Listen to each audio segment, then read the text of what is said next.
Good afternoon, everyone. I think we're about ready to rock and roll here, so welcome. And thank you everyone for coming to the fifth annual general meeting for the Middleport Heritage Society. So the group started up in 2020, and I don't know if I'd say fond memories, but I have memories of our first AGM. We did it online, and it was during the height of the pandemic, and I was in between homes at the time. So it was quite the experience for me at that point. And just to see how far the group has come, I mean, it's been wonderful to be part of it for the past 5 years. And this is the third location. Coming online. So welcome, friends of the Middleport Heritage Society podcast. We are excited to announce our first official podcast with our interview with Marjorie Featherston, who is a local legend in the area and a former teacher. And with us today, myself, Joyce Osinga, I'm the secretary for the Middleport Heritage Society. Marianne Workman-Rose. Blaine Albin. Karen Richardson. A new voice to the podcast you just heard was Karen Richardson. We're hoping she is going to be a regular on the podcast, and she is a historian. What is your... Curator. I was trained as a curator, Okay. which encompasses all kinds of things like taking care of collection, researching the archives, doing all that kind of thing. And through that, you become a historian pretty quick to learn all the history of all different communities. So Karen is a professional curator. She is a former curator of the Haldeman Museum and the Adelaide Hunter Hoodless Museum. Maybe I should mention that we're recording in my place, which is a Douglas farm, and Karen's Ancestral home. Yeah, ancestral home. Yeah. No, not that I'd ever been here, but it's my ancestral home, so I brought back so envisioning everybody here. Yeah, and we hope to be utilizing her expertise on our podcast episodes in the future, and you will hear a little bit of that expertise a little later after Marjorie's interview, and she'll be talking about different things that we can pull out of Marjorie's interview. So stay tuned for more from Karen. A few days ago, on the 15th of March, the Middleport Heritage Society held their AGM, and maybe Marianne, you could tell us a little bit about what happened that day. Yeah, thanks, Blaine. We had a wonderful AGM, well attended by enthusiastic members, and a big thank you to Grand River Cruises, who offered their auditorium as the host site. The business part of the meeting, I guess the highlight was the presentation to the membership of our new amended bylaws, which help us to comply with the ONCA rules. So that was the Ontario Not-for-Profit Corporations Act, which had all not-for-profits re-amend their bylaws. We also talked about events and fundraising plans for 2025. At the opening of the episode, you heard a clip from Gary Jeremy, who is our moderator and MC for our AGM.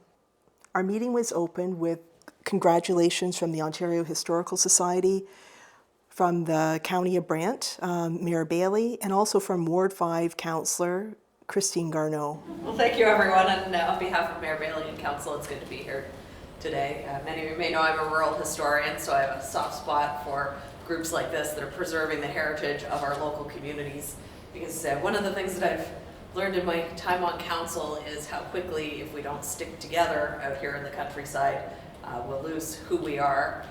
Through my own farm history research, we're over the Canesville way. What I've realized is that over a number of years, our community was called many different things, but those names are all lost to history. But they're back today because the Alfred and Park Road Women's Institute was founded at the next farm over from mine. So neat to see that today. Just thank you very much. Keep up the good work. And if I can be of any help, please just ask. Margaret Grieve, sister of George McMaster, presented a lovely memorial of her brother George. George was totally committed to anything he was asked to do, and you always knew he would give 100%. He was a mentor to many and a wealth of information of past history in the area.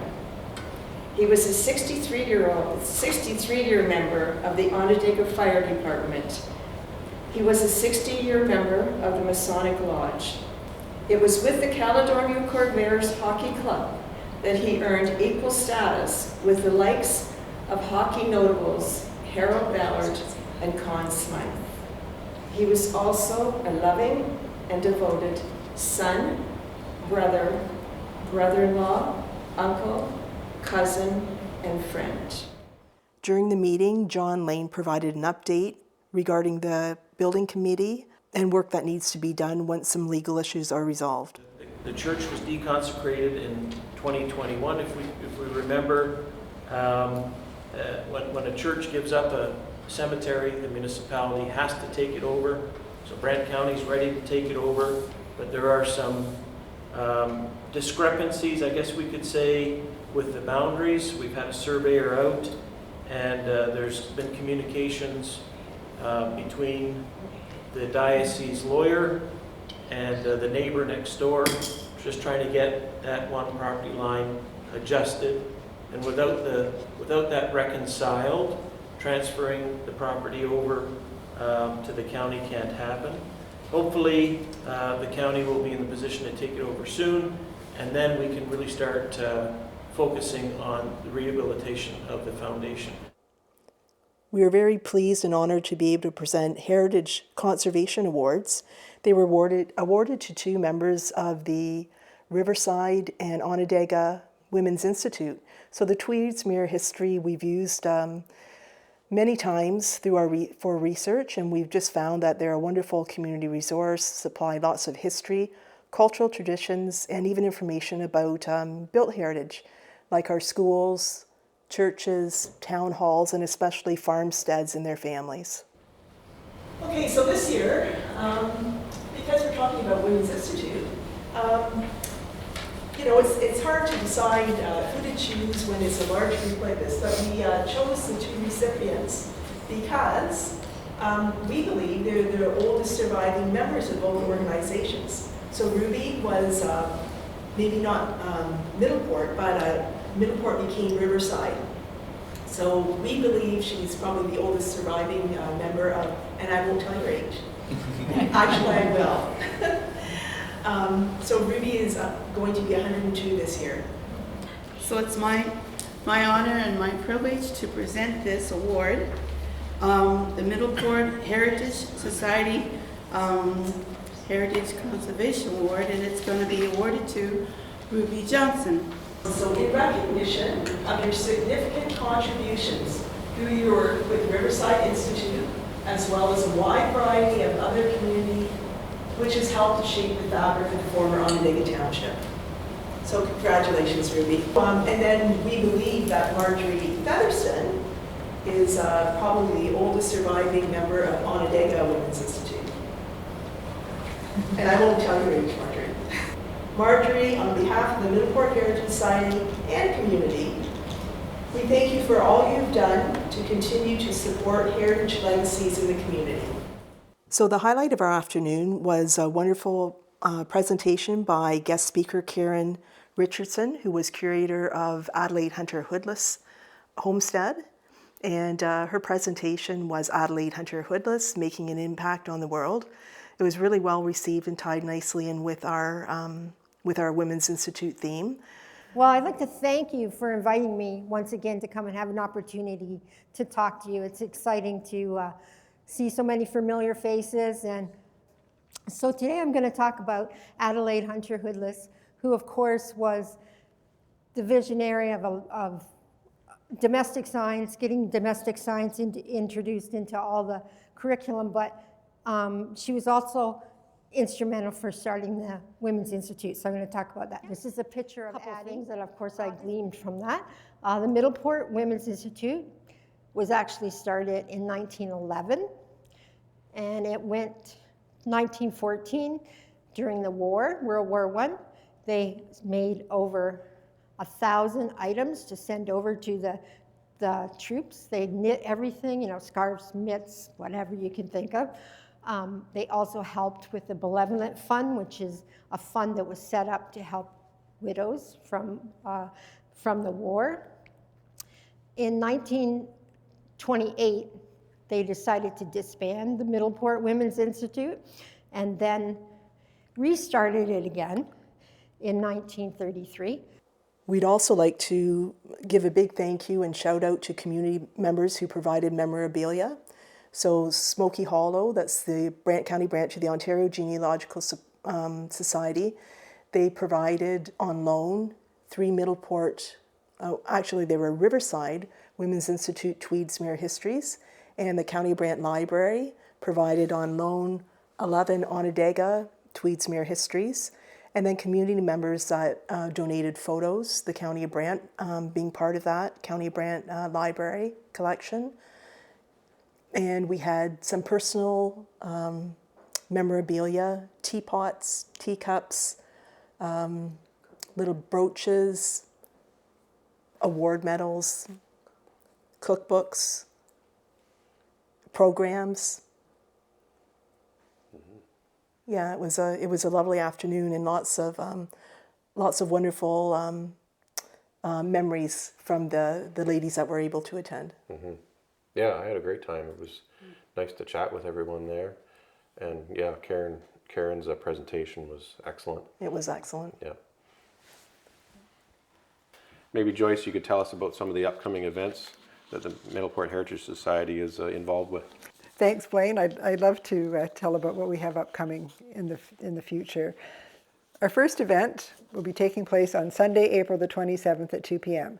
It is our Easter time service being held at the St. Paul's Chapel at 1159 Highway 54 in Middleport, hosted by the church trustees. Then on Saturday, May the 10th, from 10 a.m. to 4 p.m., we will be hosting Doors Open along the Grand at St. Paul's Chapel in Middleport. This is one of the 15 sites featured in this Ontario Heritage Initiative. On May 17th, from 8 a.m. to 3 p.m., Onondaga on the Grand and Middleport Heritage Society will be having their annual yard and plant sale at the Onondaga Community Hall. See our upcoming events webpage for the list of wanted and unwanted donations and the times and dates of donation drop-offs.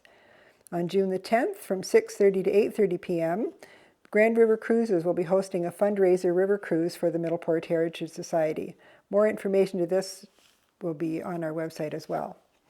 On June 22nd, from 2 p.m. to 3:30 p.m., St. Paul's Chapel Cemetery Decoration Service is being held. Everyone is given a flower to place on a family member and friend's grave sites and are encouraged to share a favorite story or anecdote about their loved ones.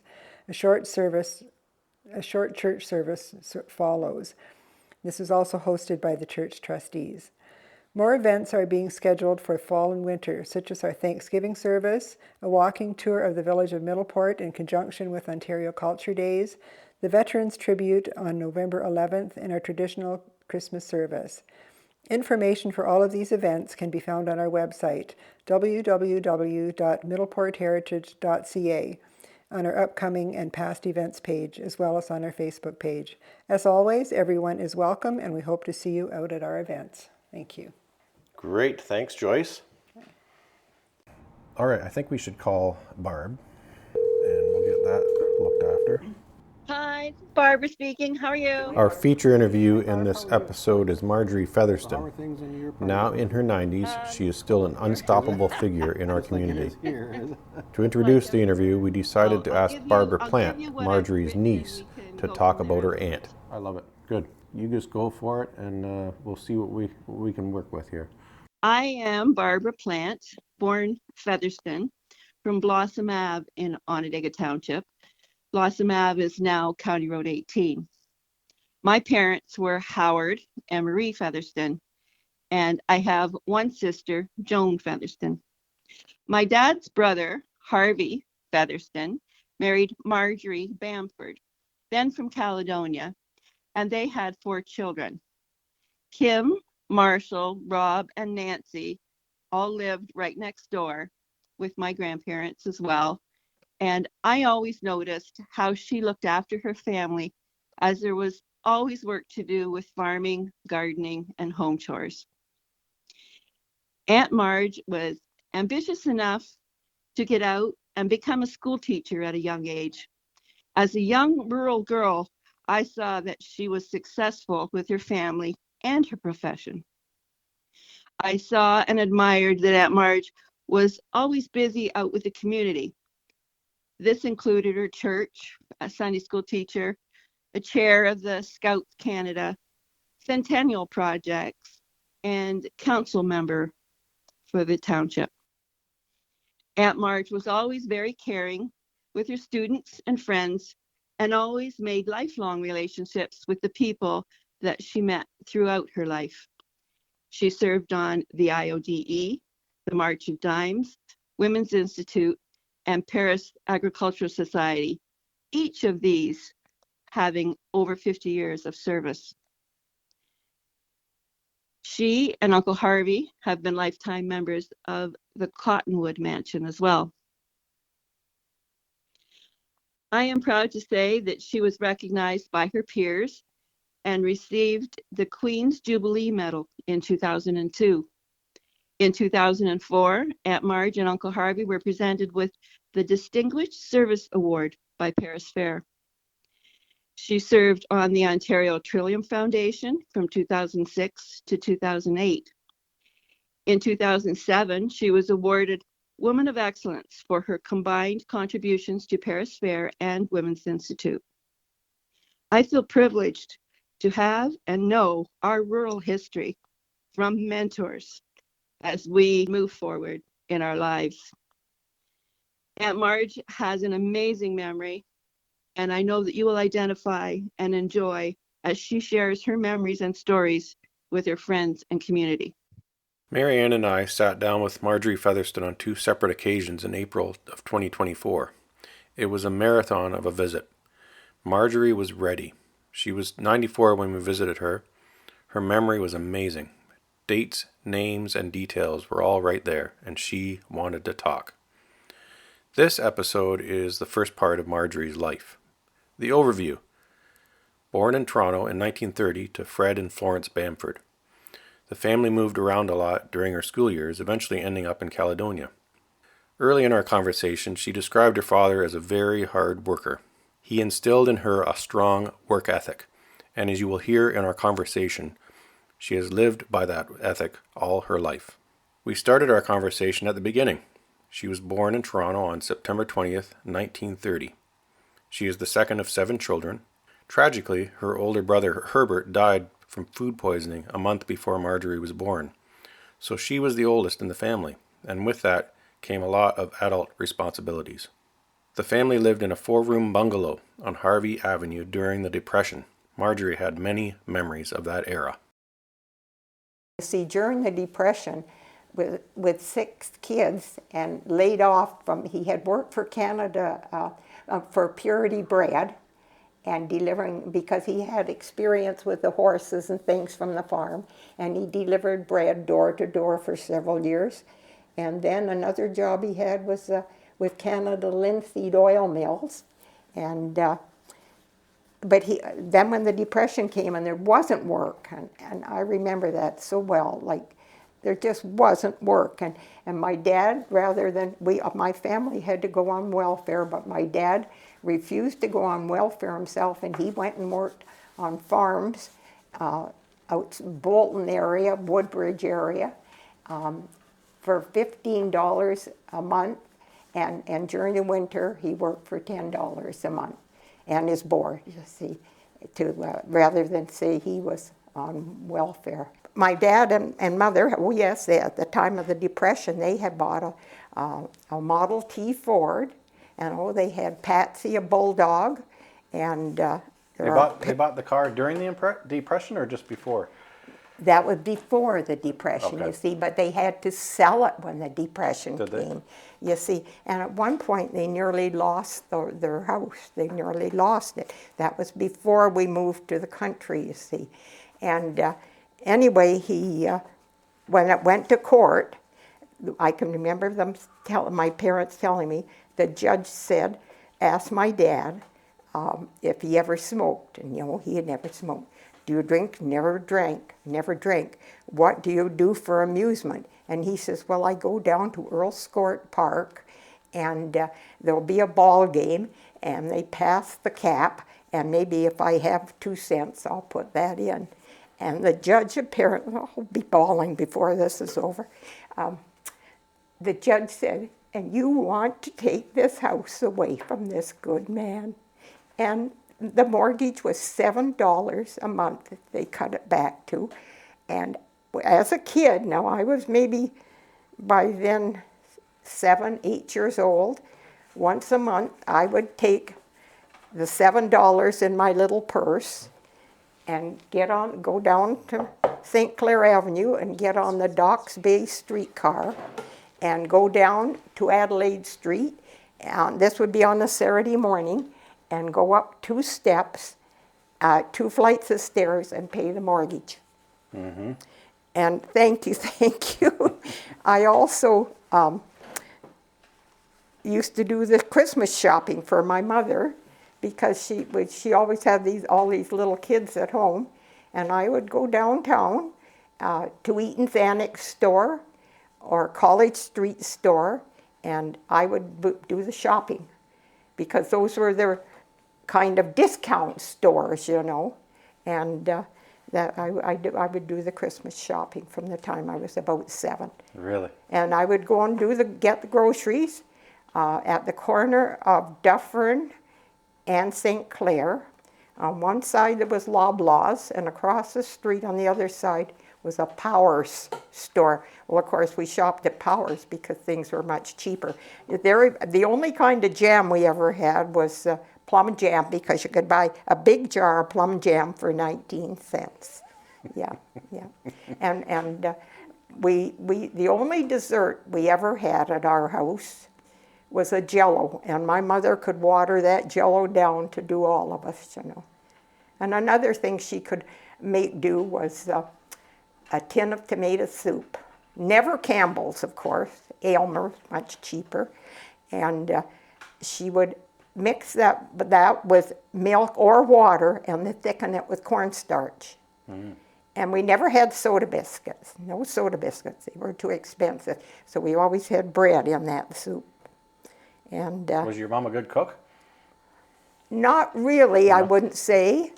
But she knew how to make good of what she had. Yeah. Like, we always had a garden. My dad would dig the garden. We didn't have a garage, you see, at the end of our garden. So he would dig that garden every spring by hand with a spade, and we lived out of that garden.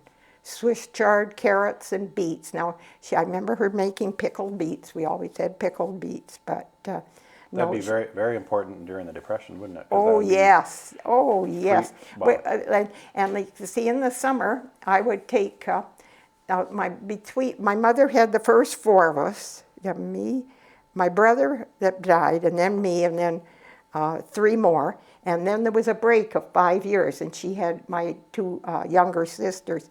But it was my job in the summer to take the other 3 next to me to Earl Scourt Park, which was ran between Lansdowne and Davenport Road. And I would take those kids down, and she would pack a little lunch for us, very simple, nothing fancy, maybe bread and peanut butter or something, and I would take the other 3 to Earl Scourt Park. Now, this would be from the time I was about 8 years old. I would take them to Earl Scourt Park, and there was a wading pool there. Mm. And we were there in the morning when they filled it in, and we were there until they emptied it at night. And then at supper time, my mother would come with my next youngest sister in the buggy and bring the meal in the pot she'd cooked it in, and with all these vegetables in it from the garden. From the garden, yes. And then she would put that pot and the dishes, no plastic dishes, no styrofoam, no anything, and the spoons. And we never had forks. And I often think, I admire these people that eat their dinner with a knife and fork, and I can't do that. And I know why. Because we didn't have forks. We ate with spoons. There just wasn't money for forks, you know. In 1942, the family had outgrown the 4-room bungalow and moved to a house near Niagara Falls for her father to work on a farm. There was more space, but daily life was tough without some of the conveniences the Toronto house had. Now, your house in Toronto, all your siblings, how many, it was a small house, was it? Yeah, 4 rooms. 4 rooms. We outgrew it, 8 of us. Who shared a room? Tell me who shared a room with you. Oh, how we shared a room. Well, the lovely dining room suite that my parents had, it was stored down the basement. And that became their bedroom. And the 2 younger girls slept in that room where they were.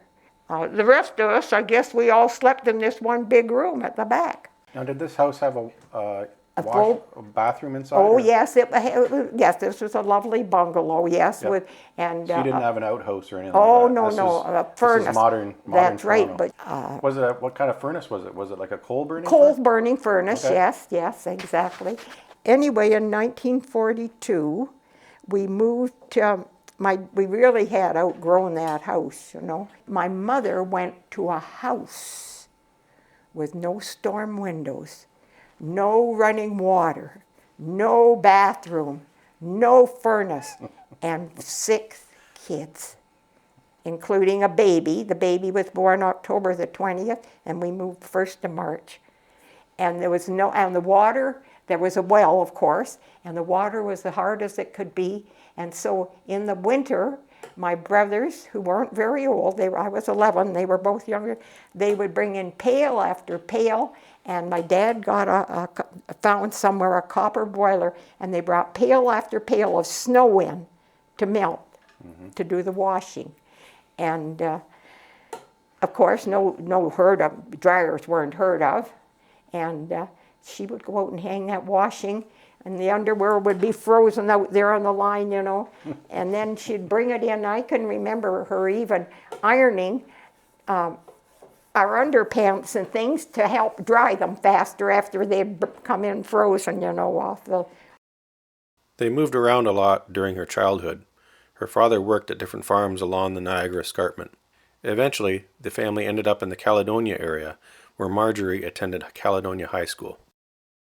So we moved from there on the 15th of July, 1944.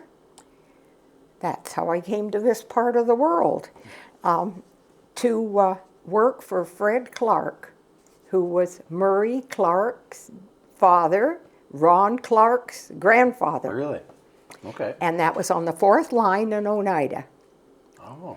And we had a little house there, and I can remember coming on the bus with my mom and my 2 younger sisters, and Joan must have been there too. The 3 sisters must have been. We came on the bus to Caledonia, and Fred Clark picked us up. And that was a nice little house. It was a little house, but there again, no bathroom. And anyway, we lived there, and you see, I was starting high school that fall, and for the first, maybe 4 or 5 weeks, I rode my bike from Fred Clark's on the 4th line to York to catch the Canada coach, and I'd leave my bike behind a house, which several other girls and fellas did in York, and then catch the bus, and then in the evening, after school, we had to wait till 5 after 5, the bus would be in Caledonia, go home to Caledonia. Well, that was fine, except on a rainy day. It was pretty rough, and that was the day before plastic bags or anything else. And I had a school bag, and I rode in the rain. And what about the winter? Well, let's see, this is it. Okay. That's when my mom decided to put in the Caledonia Sachem an ad that this girl was willing to work for her board.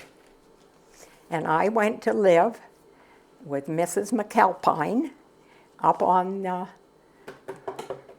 Orkney Street.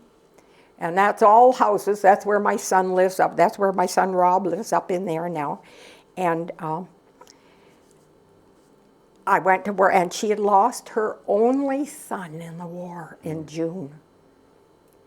And that was an experience in itself, because I would stop, like I walked from way up Orkney to Caledonia High School. I walked there and then home for lunch and back again 4 times a day. And she was a lovely lady, and I enjoyed living there. And anyway, her son had been killed in June, and I went there in October. And back, I would pick up the mail every day on the way home. That was when you went into the post office, picked up your mail. And every so often, back would come letters that she had written to him, never opened. And I just always prayed there was something else, another letter in the mail, so when I placed it down, her letter wouldn't be facing her, you know. And I can remember there were and Mrs. Stillman had lost a son. She lived up Orkney too. Mrs. Holt, her daughter, had died, not in the war, but she had died. And Mrs. Salmon, I think, had lost a son. And those 4 ladies would get together, you know, every so often. And the tears would flow, you know. But, no, I was there for a year. And at that time, by then, oh, I know. What year was this? Sorry. What? This is still 1944. 44, okay. Yeah, we moved from Fred Clark's the 1st of November. We went to work for Clifford Phipps, who had Phipps's Dairy in Caledonia. Okay. And the second day they were there, the 2nd of November, 1944, they were picking apples, and the limb broke, and my dad fell and broke his back. Like, I just want to make note that this is before workers' compensation. Oh, yes. This is before That's right. universal health care. That's right. This is, so... He went to the hospital, and what we lived on, fortunately, when we were, a few months before, when we were working for Fred Clark, my dad had taken out a health insurance policy, which would pay $50 a month. And that's what my parents lived on, between my mother cleaning house for people for $3 a day and that $50, that's what kept them going. Now, anybody else would have made their kid get out of school and go and work. But my mother knew I wanted to be a teacher, you see. But my parents never spent a cent on me after I turned 14 years old. From the time she started high school, Marjorie was basically self-sufficient. Wherever she lived, she worked for her board. She looked after children, cooked, cleaned, and did farm work. She got a job at Boose's drugstore in Caledonia. Every August she would work in Norfolk harvesting tobacco through September. This meant she would miss the first month of school and would have to put in extra effort to catch up. During grade 12, she worked and lived on a tobacco farm in Norfolk. The year I really worked, the year I was in tobacco, I took a week off to help plant tobacco.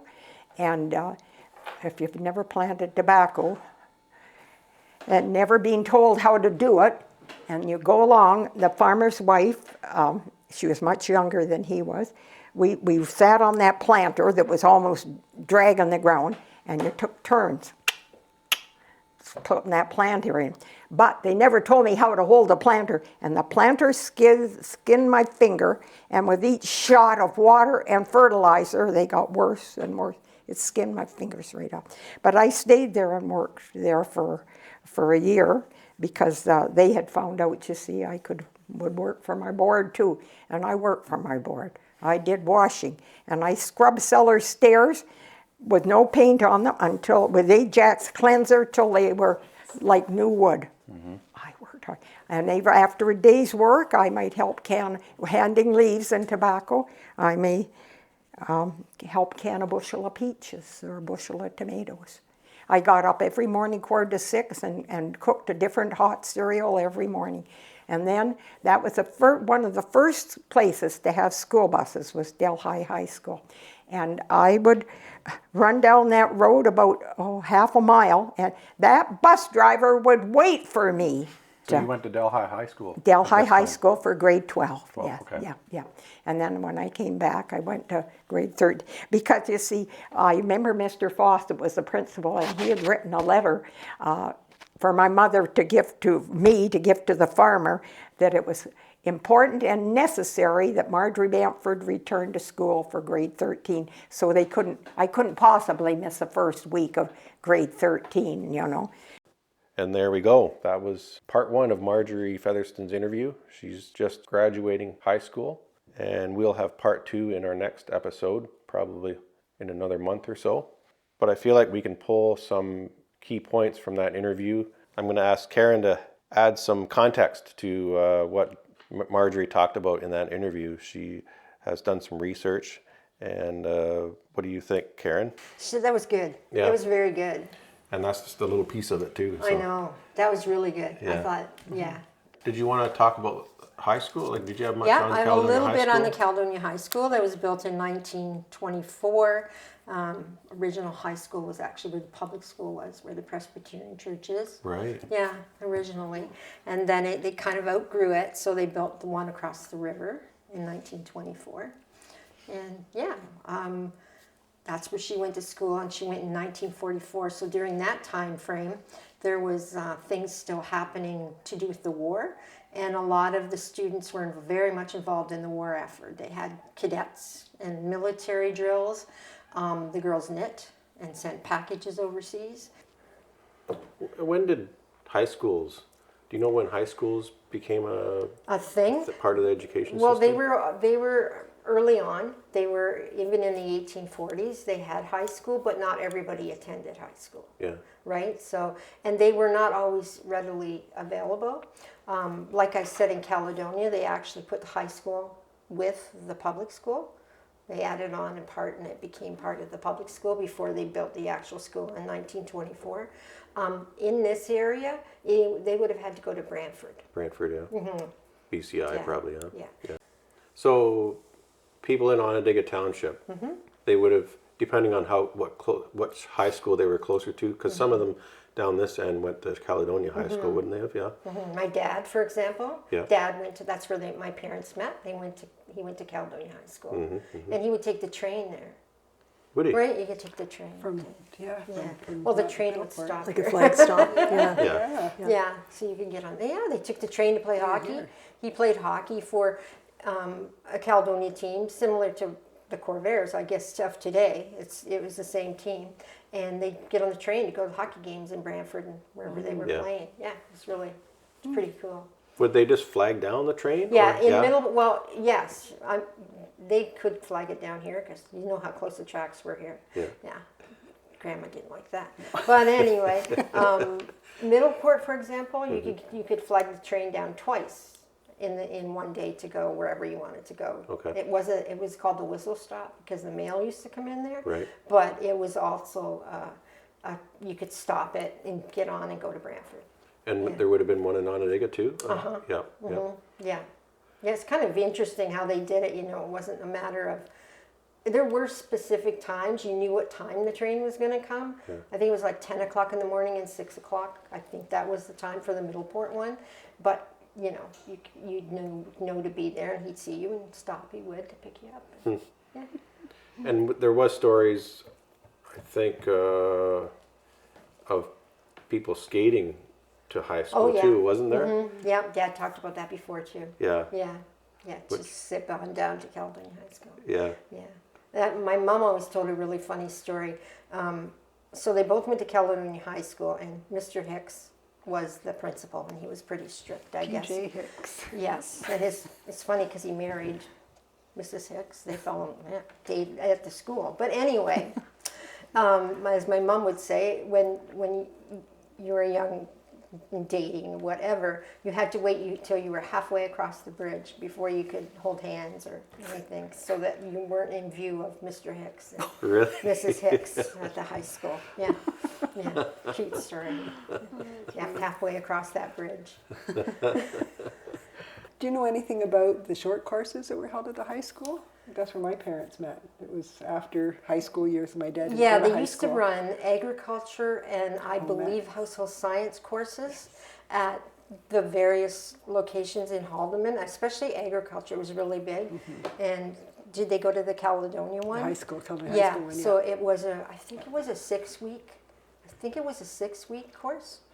Yeah, it wasn't, yeah, something like I that. think it was That's what 6 weeks, and it was agriculture or household sciences. Again, right? Bringing it in, training the boys to be farmers and good stewards and women to. Yeah.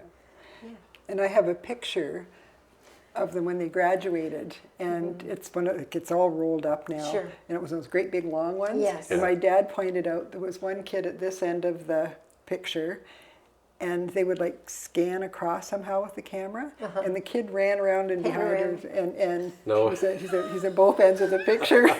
We had so Powell used to take those pictures. He was from Caledonia, Okay. no, Cuba, and we have his camera. It was a panorama camera. We have it. I don't work there anymore. Yeah. Haldeman Museum has it, wow. and there in the collection also is all the school pictures from about because my parents were in one, so 1930s right up until almost the 1970s. Oh, wow. Of all over Ontario. Oh, Yeah, wow. and and I had people come to the museum. One person was from New Liskeard, and I don't even know how she found out. She said, "You wouldn't happen to have the picture?" Yes, I got it. Pulled it out for her. She just couldn't believe it. Oh, that's amazing. It's an amazing collection. We have not me. They have all the collection of photographs, but they also have all the negatives. Wow. That's great. Yeah, That's a which great is a great resource. treasure It's trove. good to know, yeah. Well, to see the pictures is so interesting. Yeah. Yeah, and I found my parents. Yeah, Yep. that was kind of exciting to see. Yeah, I have a couple of those pictures with my mom. My mom went to Caledonia High. And I think the one is probably her first year, and then one from later on, maybe grade 12 or something like that. So, yeah, Yeah, they're neat to have. they are. They're another source for research and. And it'd be great if all the names were on the back or something, but seldom are. Well, Probably. before I even got there, they did a project on that at the museum, and there are a lot that have names, which is kind of cool. Yeah, yeah. Yeah. Did they have yearbooks back then? Yeah. Well, back then, let's see what would be. Like when would that the start? 20s. We had some at the museum from the 1920s. Yeah. Yearbooks. I don't know if it was Caledonia High, if we had one from the 20s. But they were pretty cool. They're pretty cool. Yeah. But we had other years. Are they basically the same format as what you typically see more modern areas? It's smaller though. Oh, the yeah. older ones were like a smaller book, probably about that big, 1920s. But they would have photos of each student? Yes, sometimes. Mostly the graduates. Mostly Yeah. just listing the names. Maybe not quite as elaborate as the ones we have. Yeah. But we had modern ones too, up to 90s and That's great. whatever. It's really good to know. Okay, that's about it for this podcast episode. So hopefully you've enjoyed this episode. And again, you can please check out our website. You can find our podcast on the website. Just click on the menu item podcasts, and all our episodes should be there. You can listen to it there. You can subscribe to it in one of your podcast apps. We're on Apple Podcast, we're on Spotify, we're on Amazon Music, we're on YouTube and YouTube Music, so you can find us a lot of different places. And make sure you tell your friends and family about the podcast and where they can listen to it. But please do check out our website. There's lots of information on there about the society and about our upcoming events. Check out our Facebook group and become a member of that. We have many interesting posts on there. Mary Ann posts, what's it called? Last Friday of every month. Yeah. Friday Farm Feature. Friday Farm Feature. That's always an interesting discussion in the comments. And please consider becoming a member of the Middleport Heritage Society. It's only $10, and it really helps us out fundraising and measuring how we're connected to the community. So there'll be a link in the episode notes where you can go do that and check out the website. And please consider coming to some of our many upcoming events that Joyce mentioned. And as I said, that'll be on the website too. So we'll see you in another month or so with part 2 of Marjorie Featherston's interview. Thanks for listening. Jeez. It's so funny how you get tongue-tied, eh?